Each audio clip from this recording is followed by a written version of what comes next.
Testing 1, 2, 3. Good morning, everybody.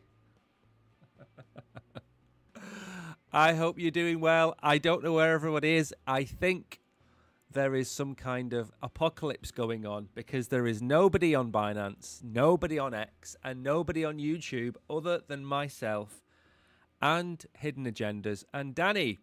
Good morning to the three of us. I think this is going to be a very, very, intimate stream today. I noticed, probably on Saturday, that there has been more lethargy added to Bitcoin. I think the price we're at now is literally driving everybody out of the market. Nobody is interested in crypto or projects or videos. Alts are being wrecked left, right, and center, and we are left with Bitcoin. Good morning, Bullish Bull. So, before we get into the show, and this is going to be one of those shows where I have a little bit of a chat at the beginning, and we're going to go through some charts and talk about some other things. In fact, let me give you the rundown first before I have my little chat. So, obviously, we're going to talk about Bitcoin. People are going to go long. We're talking about the Sol ETF delays. We're going to talk about Pump.Fund's sale, which isn't a sale because it's not happening anymore, but we're still going to talk about it. 4 projects to pick for the end of the bull run. China, talking about stable coins. We're going to talk about BitFi. I mentioned this on Twitter 2 days ago. It's a new product. It's launched. It's still a bit shaky, but we're going to talk about that. And then we're going to talk about BitChat, which is the new project launched by Jack Dorsey, which I'm not a fan of. Now, before we get into any of that, I want to have a quick chat about this bull run. And all bull runs are the same, but they're also all different. We are in the second week of July, and this is probably the last month before we have a summer lull. August is going to be a lot lower. Probably the end of July is going to be sideways and down. And then, potentially, we come back in September, end of September. We've got October and November left if we follow the 4-year plan. Now, I mentioned a few days ago, retail haven't come back.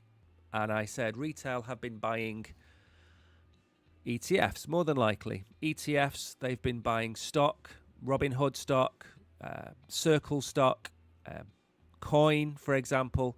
So maybe retail are back and retail haven't been burnt enough with crypto, but they have been burnt enough by buying alts. So I think the reason we're not seeing the alts move and Bitcoin going on its merry little way is simply because people are buying into ETFs. They're buying stocks of companies in crypto. They're buying Bitcoin directly and Ethereum to some respects, but nothing else is happening. And the question really is, how much of a bull run are we going to have for alts? I still think we're going to get an alt season. Still think that's going to happen, of course. How big, how long, how far, that is the question. And the more I've been thinking about this over the last several weeks, and maybe I've been convincing myself that the ETF alts are the ones to buy. Maybe you buy ETF alts. Maybe you buy the banking alts. I mentioned those yesterday. But I also said something else a long time ago, which is sell everything at the end of the bull run. Sell everything. And then I changed my mind, which I'm allowed to do, and I said sell everything apart from Bitcoin. Keep Bitcoin. Don't sell your Bitcoin, but sell your alts. Now, in this next alt season that we get, which may be stunted, might not go as high as we want, it might not run as long as we want. In this alt season, I am still selling my alts. I'm still going to sell my Solana. I'm still going to sell my Chainlink. I'm still selling everything. My strategy hasn't changed. And I don't think your strategy should change either. I think you should continue with whatever your plan is.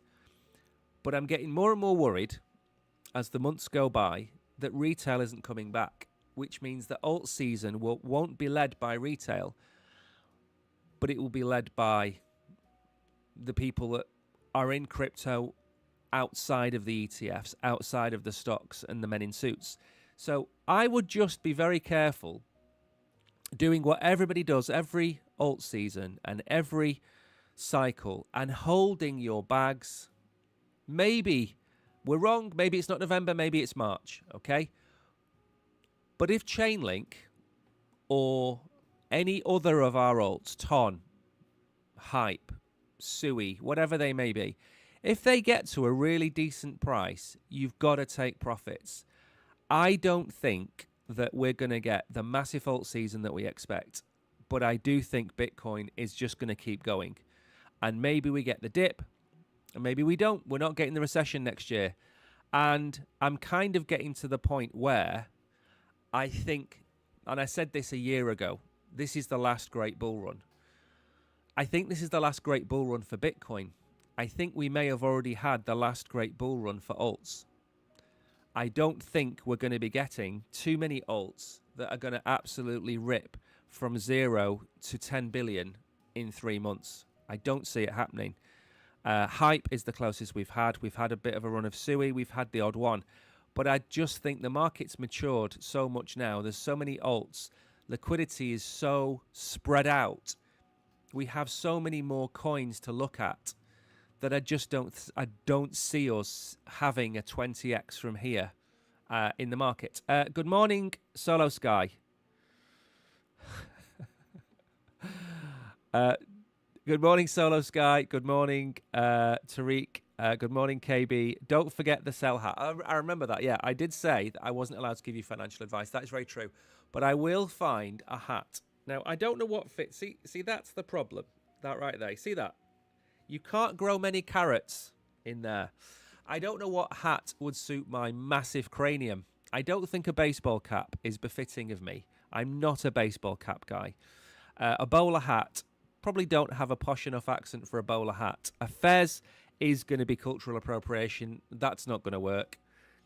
A flat cap. I could wear a flat cap.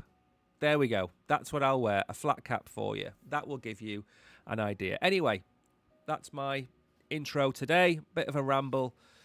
Plan hasn't changed other than holding on to Bitcoin. Plan is still to sell everything, but I'm not expecting the moon. There's been no price action to suggest we're going to see the moon or even further. But it doesn't mean we're not going to get an alt season. It just means I don't think we're going to absolutely rip as intended.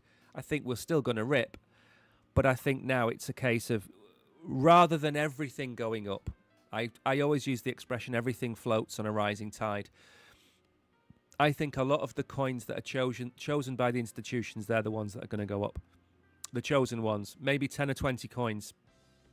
Anyway, Bitcoin is coming in at 108,350, down just a tad. Ethereum is down a little tiny bit at 255, making sure that is on there. Happy days. Is my head getting cut off, actually? Is the top of my head getting cut off? Nope, it's not. It's fine. No, I'm good. Perfect. Right, let's get on with it. So XRP had its little rip again, back over 220. Happy days for that. Nothing really to talk about. Sol back at 150. No point in looking at them. We are going to look at some charts in a minute. Volta or Volt A is up. AB is up. Dexy is up. Stellar, not really many winners today. I think there's a lot more losers than winners today. The coin I won't mention, that's always at the top of the gainers or losers, is there again, SPX 6900. Again, I made a top 3 video for Binance Square Sunday. 3 coins I picked. I try and pick the trending-ish coins. I certainly think that SPX is going to do really well.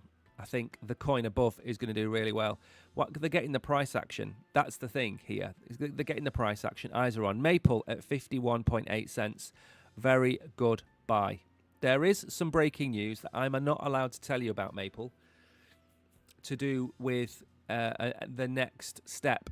But I'm not going to tell you what that is because it's not been announced, and that would be a betrayal of my trust, of their trust, sorry. Hype is down a bit. Say is on its way to 0. Athena, Lido, not many to talk about. Let's just get on with some news. Now, again, the other thing which is happening in news, the news is so incredibly Bitcoin heavy at this moment in time. Everything is Bitcoin.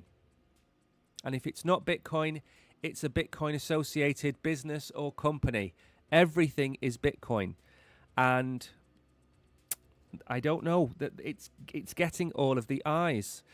22nd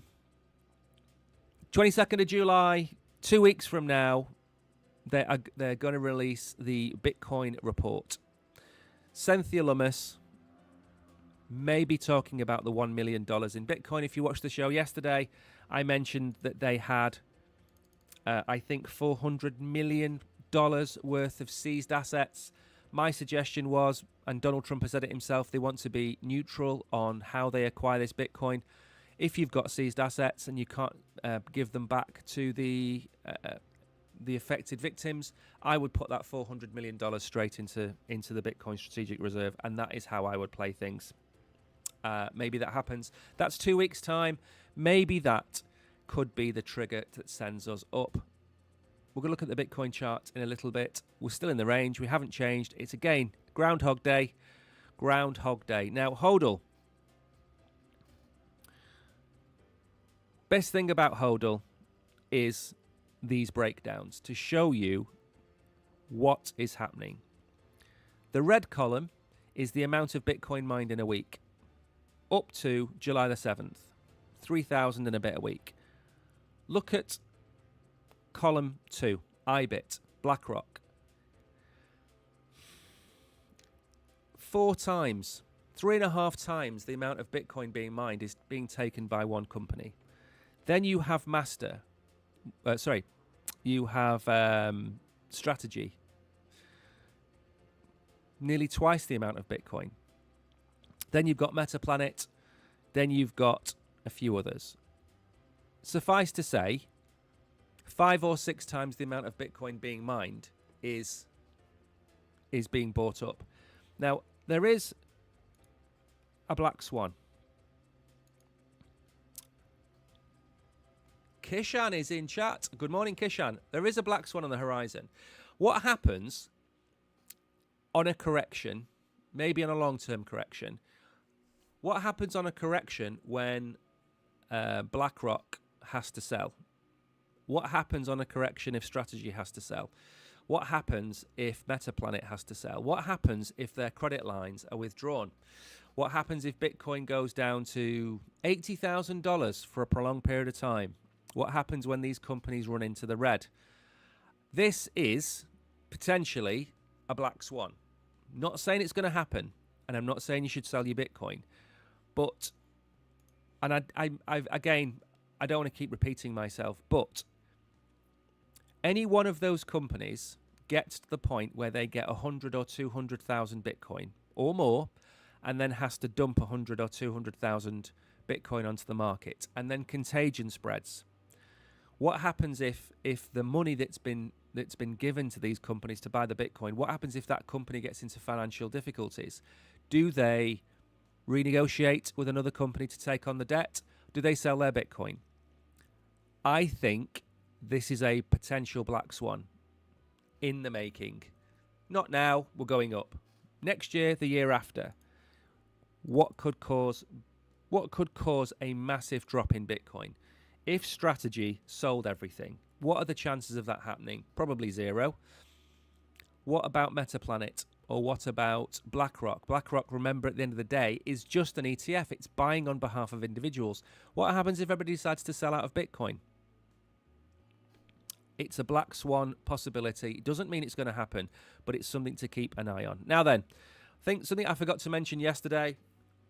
Highest weekly close in history is now 109,200.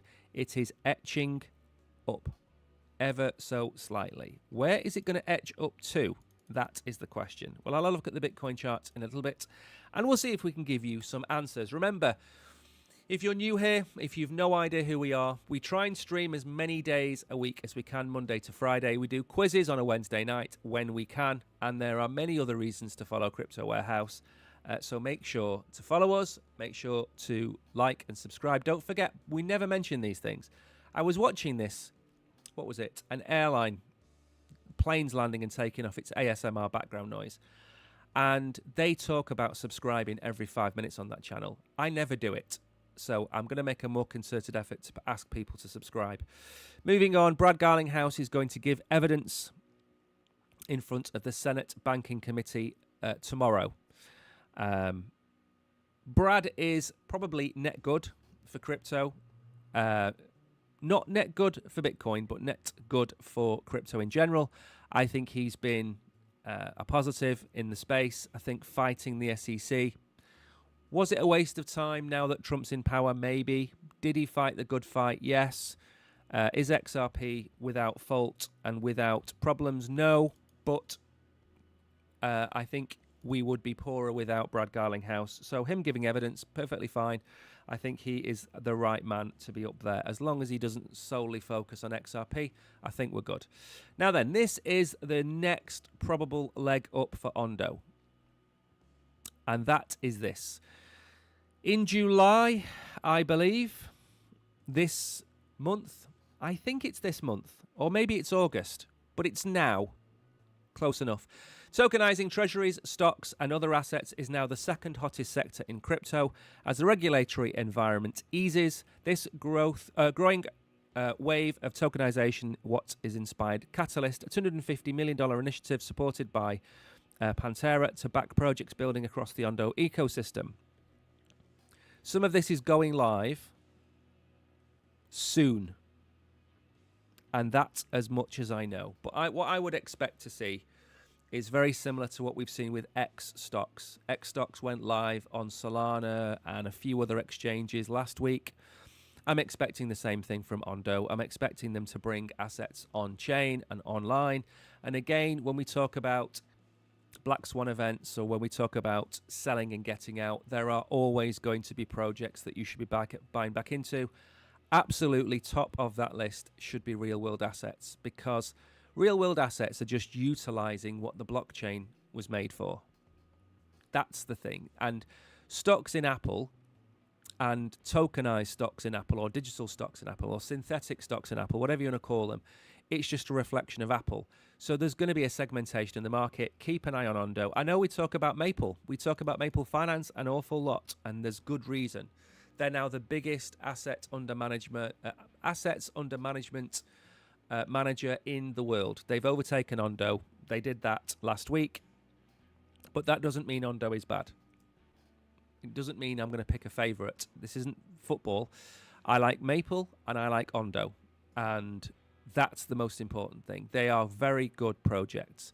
The US government has dropped the appeal in the Tornado Cash lawsuit. That brings an end to another previous administration issue. Of course, we've talked about XRP trying to get their case with the SEC thrown out. The government is throwing out their Tornado Cash lawsuit. All good in the hood. Now then, let's move on. We're going to talk about Pump.Fun. That I can't wait to get to Pump.Fun. I can't wait.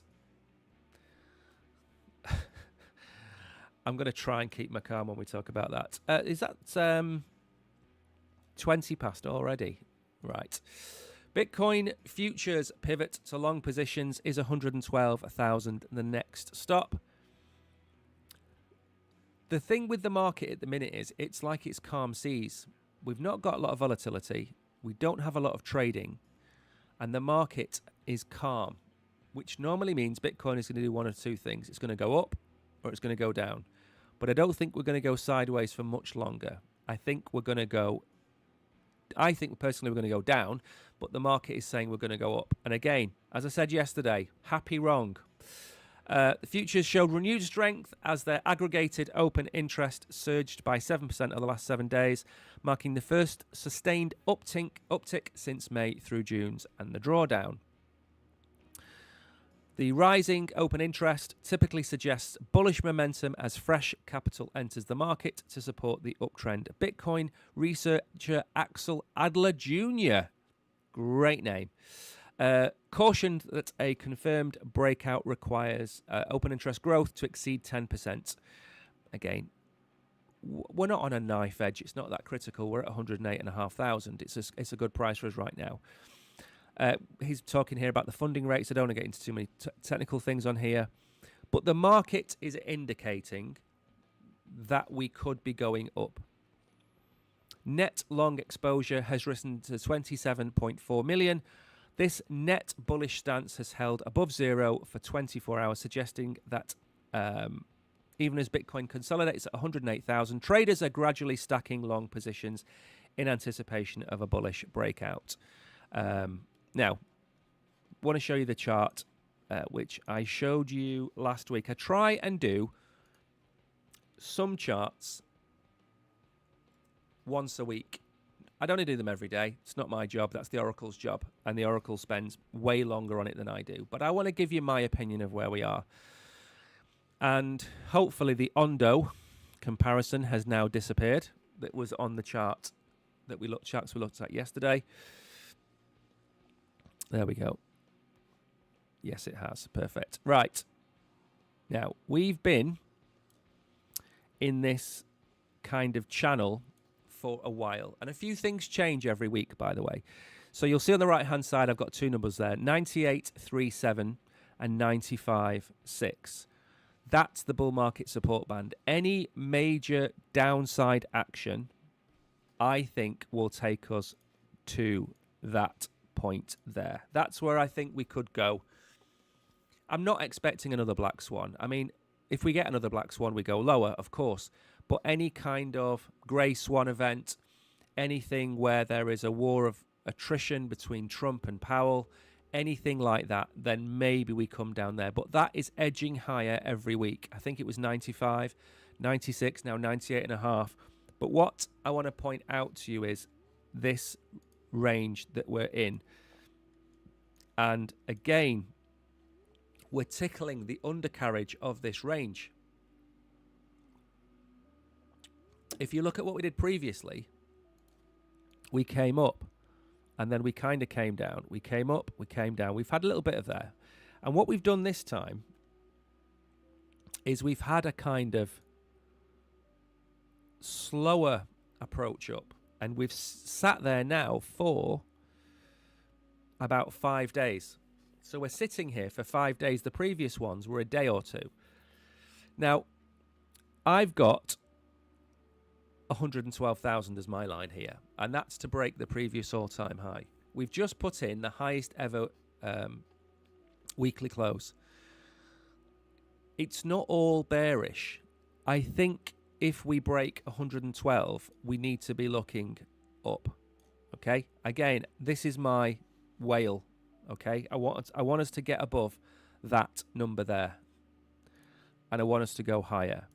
But the question is,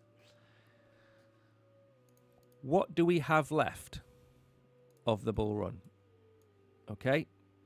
So this is the line that I have drawn that indicates where I think the end of the bull run is. And that just happens to be the 4-year anniversary of the previous all-time high. And we've come an awfully long way. If we go back. Okay? We've come an awfully long way. And how much higher are we going to go? Some people are kind of in this range, 135. I think if we're going to be super, super optimistic, I think there, 150. The issue you've got is you have people talking about this price here, which is about 300,000, right? But look at where we are. Look at what would have to happen to Bitcoin to make that kind of move. I just don't see it. I don't see that move anywhere on the cards. I can see us maybe doing that and getting to that area there. 125, 130. A supply shock, the American government coming in and saying that they're going to be buying this million Bitcoin, or they've already bought 150,000. We could be at this price next week, week after, end of July. And then maybe we wiggle sideways till September, and then we have that leg up to 150,000. But in that range, And what I can't fathom, and again, happy wrong, what I can't fathom is how we go from 108,000 to 500,000 in 4 months. Which then leads to the question, what if November is completely wrong? What if November isn't going to be the deadline? Maybe it's out here. Maybe it's March, April, May next year. Maybe Trumponomics need more time. Then maybe, like as I've just drawn, maybe we do that. And then maybe we do that. And then maybe we go higher. And maybe that's how it works. But until we break November and until we keep going after November, November has to be my target. And I don't see more than 130 to 150,000 unless something new comes to the table. And we already know about the million Bitcoin. Absolutely, we already know about the million Bitcoin. Maybe it's the million Bitcoin that brings the price exponentially higher. We showed you the chart yesterday showing that there was 600,000 less Bitcoin on exchanges than there was in November. That's certainly something to take into account. I just don't see 500,000 or even 300,000 as people are calling, unless they know something we don't know. Unless Trump is planning to go out and buy 500,000 Bitcoin in the next 6 months, I don't know how we get there.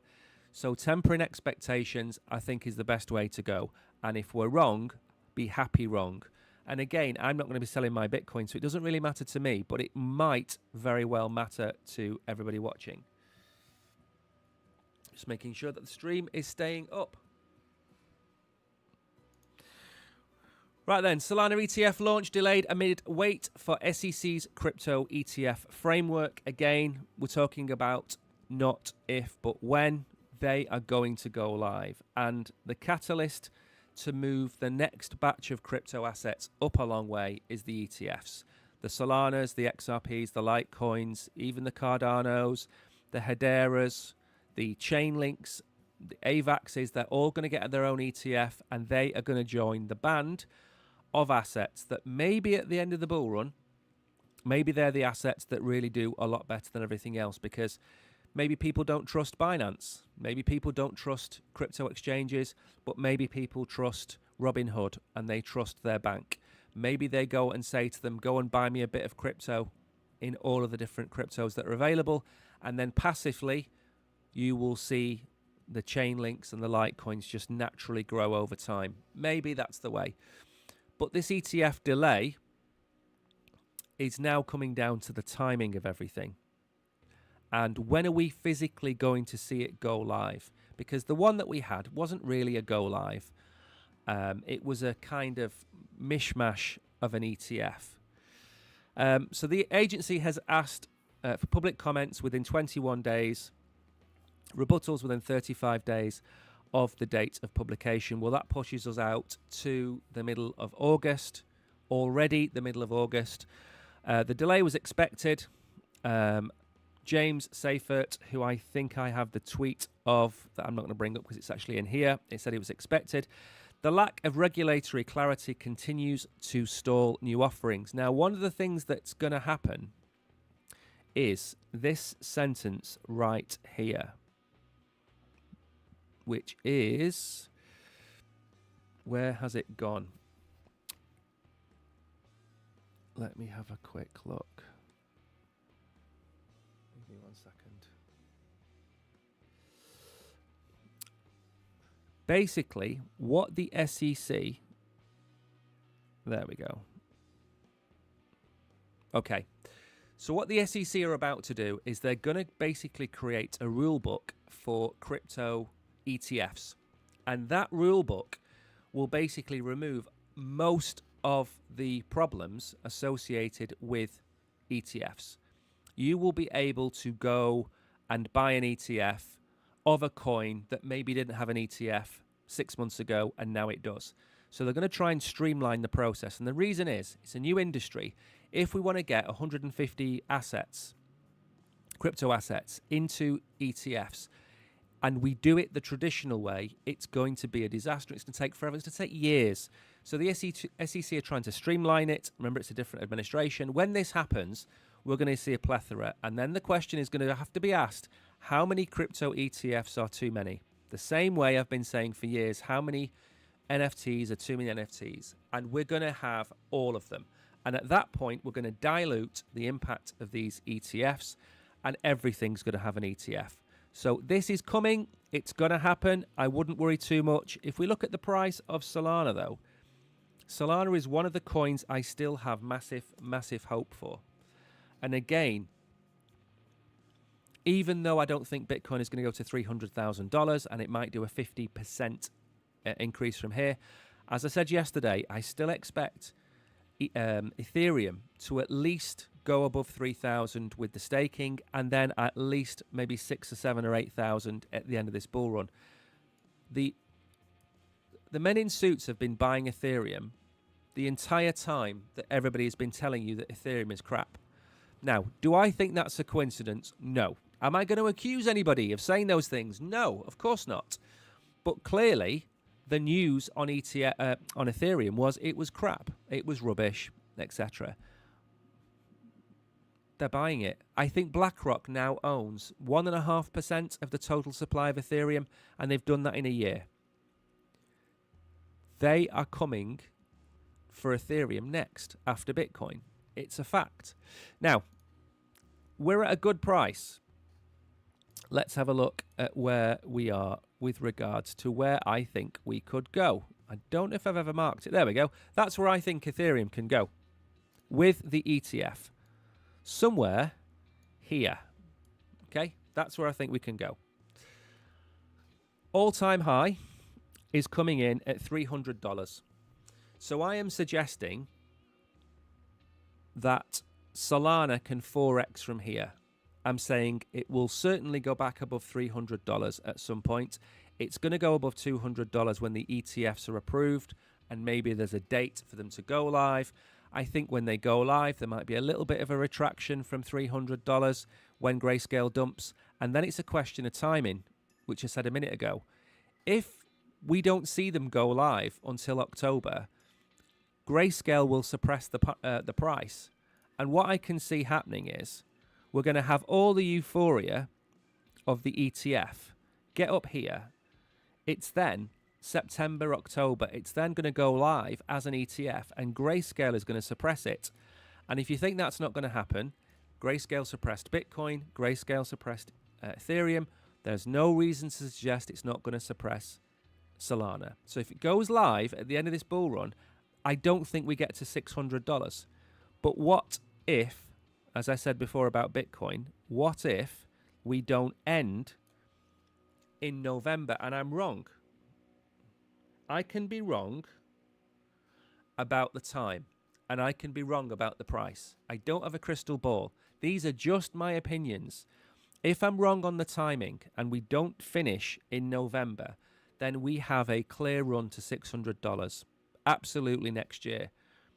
If we do top in November, and that's the end of the bull run, and we don't get the ETF until September, we get nowhere near $600, and we get above 300 maybe. Okay? Because I don't know what percentage of Bitcoin Grayscale dumped, but it was a lot. I don't know what percentage of Ethereum that they dumped, but it was a lot. Now, the reason they dumped, and still to this day I don't understand the logic of it, they kept their management fees incredibly high at Grayscale, and it forced people to sell and then go and buy BlackRock, for example, because BlackRock's fees were a lot lower. So it's not people getting out of Solana or Ethereum or Bitcoin, it's them selling. Because why? If you've got $100,000 worth of Solana and you're being charged 3% a year by Grayscale, that's $3,000 a year coming out of your pocket before Solana has made 1 cent of a gain. If you switch to, let's say, BlackRock, and you're paying 0.5%, that $3,000 a year becomes $500 a year. And then suddenly you understand why everybody switched. So although, as I said, although we may run up to the ETF going live. This decline here is the sell-off of Grayscale, and then it needs time to start picking up. And that's not going to take a week. I think the BlackRock sell-off took 2 months. The Bitcoin sell-off took 2 months. I think the Ethereum sell-off took nearly 3 months. So this takes a lot of time. So for us to get to all-time highs in November, we need the ETF live at the end of August. They're only just getting the notes back the middle to third week of August. It's not really got a chance for August. So that's what we talk about when we talk about timing. The same with interest rate cuts. If we're going to get a November all-time high, we need rate cuts now and September and October. That's what we need. We need those rate cuts. And again, it's all to do with timing. If all of the rate cuts come next year, then it's too late for this bull run. Anyway, let's move on. Let us move on. Good morning, everybody. Actually, let me know in chat if anybody is here. Let me know in chat. When do you think the bull run is going to end? When do you think we're going to get to all-time highs on Bitcoin and Ethereum and things like that? When do you think it's going to happen? Do you think it's going to be in July? Do you think it's going to be in November? Do you think it's going to be next year? Let me know in chat what you think, because I could be completely wrong. Right then. Pump.Fun is to launch a $4 billion token sale on July the 12th. This is no longer the case. They are not. They have withdrawn it.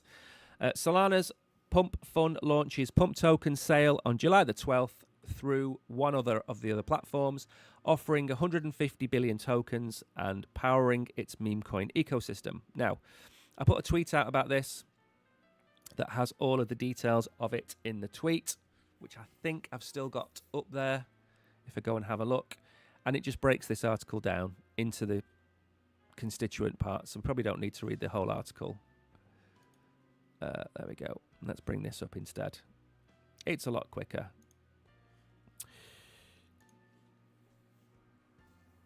Where is this? Right. Hang on. Orbi. There we go. Okay. So this was the tweet I put up last night as I was finding the article. 15% of the supply, $4 billion valuation, running through Gate.io. Are we seeing one final cash grab or an opportunity? We'll discuss on this stream, which we're going to do now. So basically, this has been pulled. They are no longer doing this. And the reason they're no longer doing this is because of the community feedback. The community feedback was basically all negative. And the reason it was all negative is Pump.Fun has made hundreds of thousands of SOL profit from Pump.Fun. It launched its own exchange to challenge Raydium and Orca, which has very, very large volumes. But the actual Pump.Fun platform itself is starting to fall off and probably starting to fall away. Bonk has issued its own version. Jupiter has issued its own version. So there's more competition. Now, to me, this looks like a cash grab. And I am not alone in thinking this is a cash grab. I think everybody on the internet thinks it's a cash grab. But I'm not going to tell you to buy it or not to buy it, because that's financial advice and we don't do that. Suffice to say, I will not personally be buying any future Pump.Fun token. It's not my thing. I think it's done more harm than good. It's been great for revenue and turnover for Solana. Transactions, absolutely been brilliant for Solana. But for the ecosystem, I think we worked it out the other day. I think for the ecosystem, it's absolutely crucified the people using it. I think, 4 or 14% of people that use Pump.Fun are in profit. So 86% or 96% of people that use Pump.Fun have never made a penny out of it. That can only go on for so long before it needs to be pulled. And in my opinion, I'm going to try and stay fairly calm about this one. In my opinion, they have been a net negative for the industry. I think they have given Solana a terrible name. I think they've given crypto a terrible name. And I think they're trash. They've suppressed the price of Solana because they're selling so many Solana. They've made tens, if not hundreds of millions of dollars out of it, and then they have the nerve and the cheek to do a token sale. Had they had any morals about them, they should have given the people using their platform 85% of the supply and then agreed to a percentage of their revenue or profits going into buying back the token and over time pushing the price up. But who am I? Who am I to suggest that? There we go. That was a very tame reply to that comment. I think November, as the end of the bull run, says Danny. I don't know why everybody has completely abandoned crypto since probably Saturday. I think maybe everyone's gone off on summer holidays. Is it the summer holidays? Maybe that's why. Maybe everyone's gone off for their holidays. But we live in the heat. We don't need to go anywhere for a holiday. We just need to melt. 4 altcoins to buy now. We're going to go through these one by one as we normally do. I like to do this because a lot of these coins I don't talk about very often. And the reason I don't talk about them very often is Bitcoin is completely dominating the news. As you'd expect from a coin that has 2/3 of the market cap, it gets 2/3 of the headline. If you're going to write an article about Bitcoin or write an article about HBAR, which one's going to get the most eyes? Of course, Bitcoin. So people are not writing about these projects. And you can only follow so many projects on X before you lose track. And I don't follow all of these projects. But some of these are good projects. The thing I always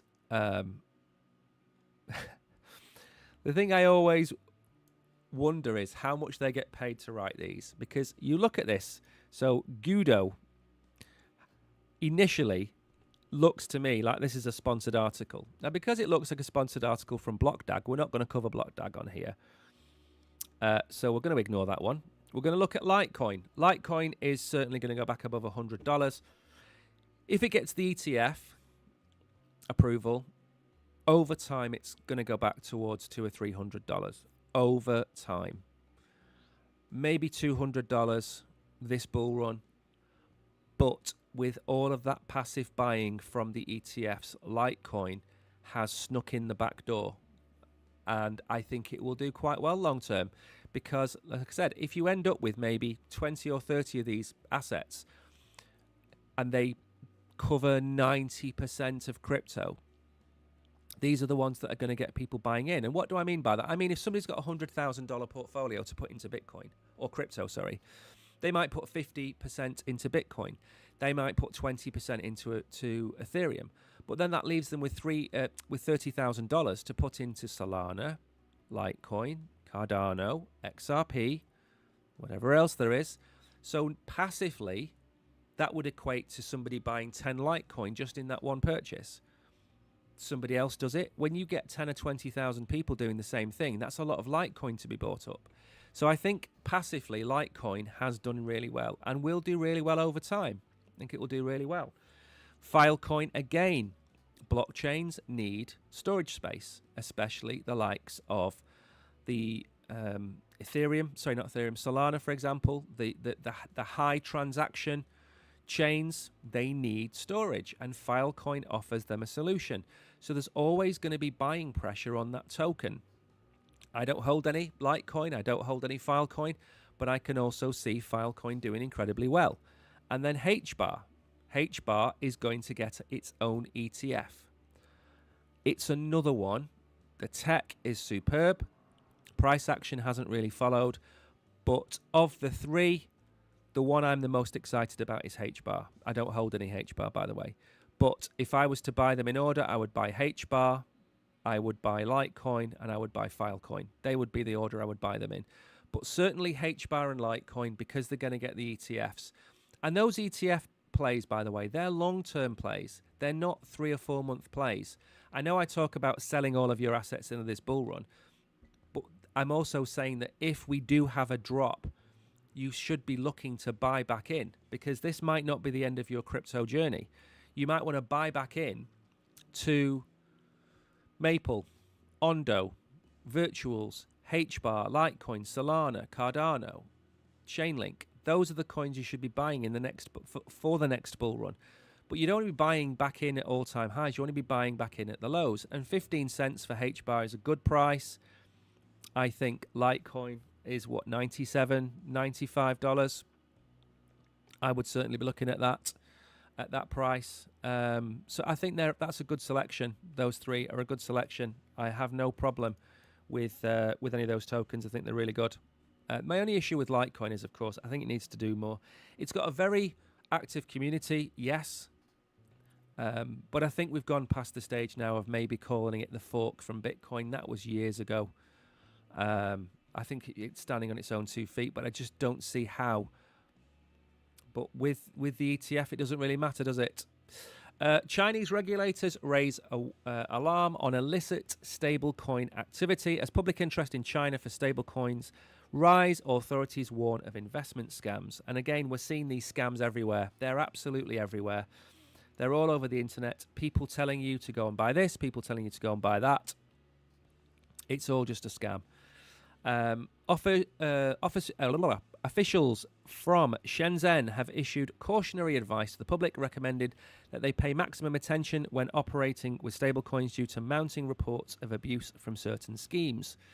Now, there's no reason, there is nothing stopping you going out today and setting up a stablecoin token name on a blockchain.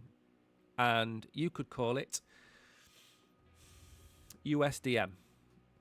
And then you could get people to buy it and get people to do all sorts of things with it.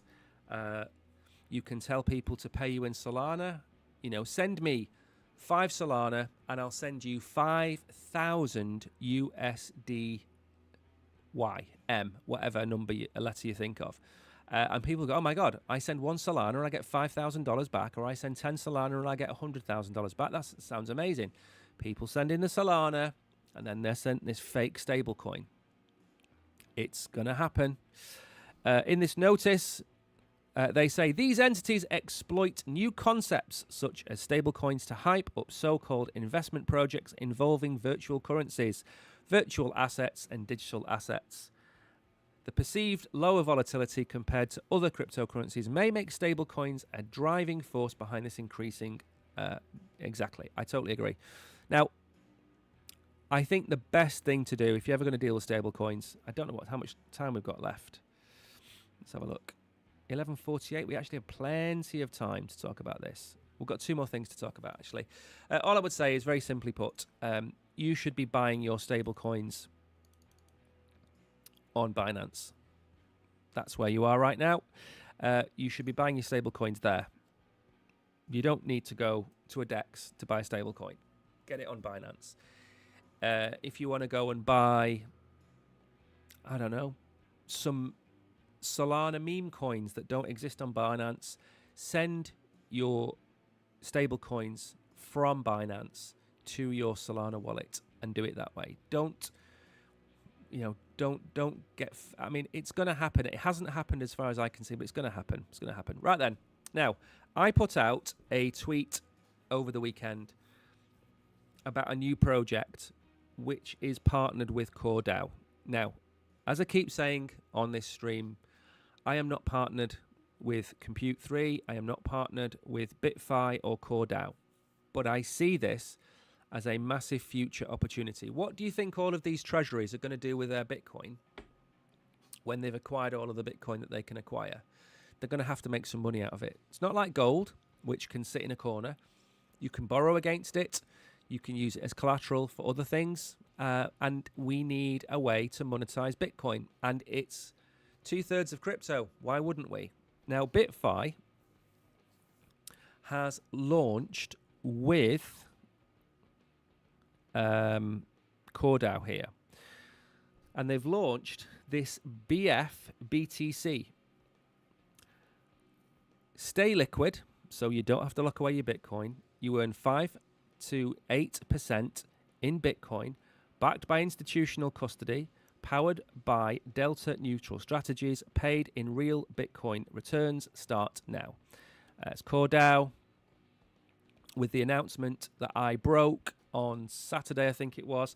The hybrid CDFI platform, bitfi.org, is now live on Core. Earn 5 to 8% in Bitcoin while staying liquid. Here's how it works, and there is a breakdown on here. It combines CFI with DeFi. You deposit Bitcoin, it's held securely used in delta neutral strategies to generate yield. What is BTC? It is 1 Bitcoin plus yield. It's fully liquid and it can be integrated across the Core ecosystem. Now, the reason that this is important is I've been following CoreDAO now for months, 3 or 4 months. And one of the difficulties is explaining to you, the audience, how you can go and use CoreDAO and benefit from it. And one of the issues is that you have your Bitcoin in your wallet and you need Core tokens. And you lock away the Core tokens and it's a ratio between Bitcoin and Core. So the Bitcoin stays in your wallet. So let's say you've got 1 Bitcoin. You wouldn't need maybe 6,000 Core tokens locked. And what you would then get from that is a yield. So your Bitcoin never leaves your wallet, but you would get a yield and you'd be able to claim that yield and turn it back into Bitcoin and all these good things. But it's not easy. It's not for a beginner. And that, I think, is the key. So what you're seeing now, and this is an example, is you're seeing companies build on top of CoreDAO, and they're building easier products on top of CoreDAO. And that is the next level up. And the next level up after this is probably going to be some kind of liquid staking token, which will be available on your exchange. Now, at the minute, if you're on Binance, you can get Solve Protocol, but I believe you can only lock away 0.01 Bitcoin or something like that. It's not worth it.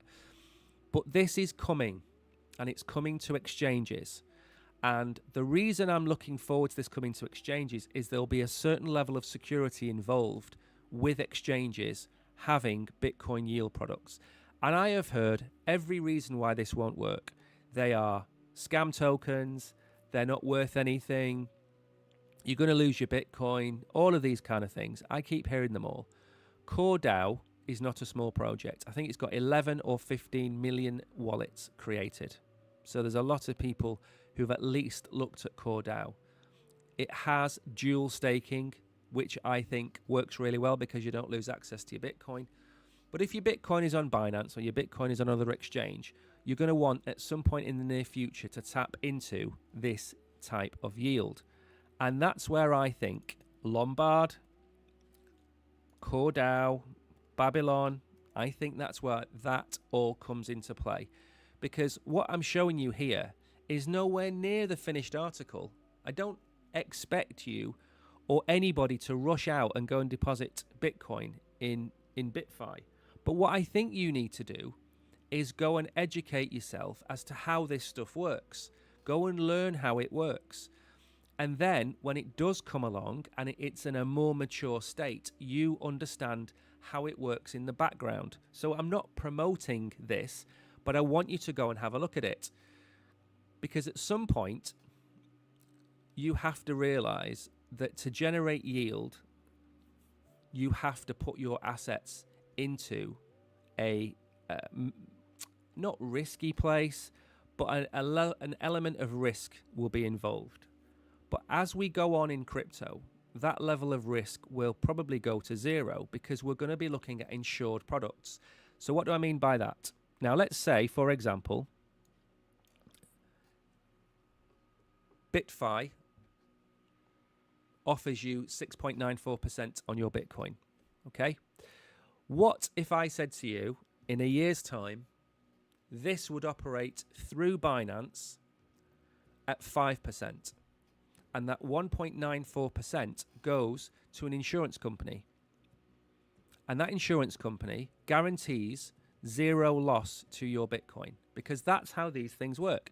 I have dealt with factoring companies before. Factoring companies can pay you 12%, 16% on your money. Or the wiser thing to do is get paid 10% on your money and put that 4 or 6% into an insurance company. So whatever happens to the factoring company, whatever happens to your the company that's got your assets, you're fully insured, and that is what we need to get to. We need to have fully insured financial products for Bitcoin, and that again is another massive industry. It's a massive market for somebody to crack.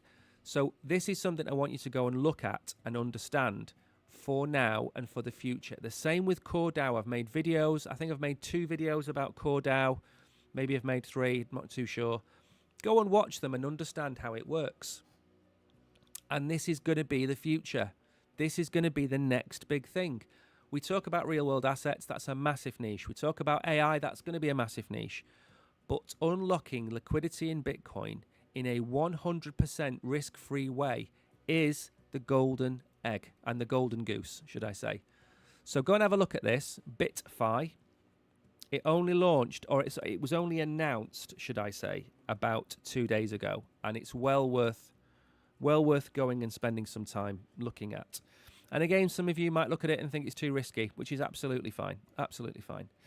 Right then, last article, 11:56. We've come in on time again today. Jack Dorsey launches BitChat, a decentralized offline messaging platform. New Bluetooth mesh-based platform aims to revolutionize communication where internet is unavailable or censored. Now, again, I have massive problems with this, and I think I tweeted about it today. And my issue is that we should not be inventing things, we should not be creating things that are fully autonomous like this, because the amount of good it will be used for will be outweighed dramatically from the amount of bad. We talked about Tornado Cash right at the very start of the stream. Tornado Cash, let's be honest, probably 80-90% of the money that went through Tornado Cash was from illicit activities. People are saying don't blame the programmers. You can say that, but they knew exactly what they were making. And privacy advocates will say it's needed, we don't need Big Brother looking after us or looking at us. I know all of those things, I get it. But there has to be a line drawn. And if there is a plot to bring down society in a nation, then I think that outstrips your right to be able to send your mate a meme on a platform. I think transactions clearly need to be uncensored. I totally agree with that. In one respect, through something like this or WhatsApp, whatever it might be. But I just think he's making something that's worse than what already exists. WhatsApp, Telegram already exist. Why not create a WhatsApp or a Telegram that has the option of Wi-Fi, Bluetooth enabled? Why do we have to have something that's only for this? Why can't it have Wi-Fi on it? What's the purpose of it? I don't see how this benefits society. I don't see it being used either. You see all of these platforms that aim to replace X. So Threads by Meta. It's a waste of time. Instagram. They've got Instagram. They've got WhatsApp. Fine. X is X. We don't need BitChat. We don't need it. It's never going to work properly. And if this is this good, it will be banned. And that will be the end of it. You can't have this. It's not got a function that's going to benefit the universe. Okay? Now, I understand if there's an earthquake and the internet goes off, fine. But why can't it be built into WhatsApp and Telegram? Why doesn't he just make a WhatsApp or Telegram with Bluetooth for emergency purposes? Anyway, I think it's a waste of time. Absolute waste of time. Don't agree with it at all. Right then. We have got to the end of the show. This is a very weird period of time. Very, very weird. Traffic to not just me, but to everybody on X, YouTube, Binance, it's all down 75%. Summer holidays, maybe that's the reason why. Maybe. But it has happened overnight. It's happened since Friday. So I want to thank everybody who turned up today. So Danny, Tariq, KB, Kishan turned up. I think Hidden Agendas turned up today. Thank you for the ones that did show up. It's greatly appreciated. And remember, we have the competition for Pause on Kronos, which is the Corgi AI competition. And I left a message in Telegram and said, I will send you enough Corgi AI for you to enter the competition and win $500. And so far, 3 people have taken me up on it. So whether it's lethargy, maybe it's because you don't know what to do, whatever it might be, the offer is still there. But thank you for watching. I think the Oracle might be streaming tonight. We have some quizzes planned for the month. I'm going to talk about them tomorrow. We're not streaming tomorrow night. There's no way I'm streaming tomorrow night. I need a Wednesday night off.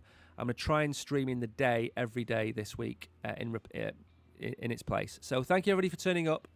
You have been great. I have been Mike. Until the next live stream tomorrow, take care.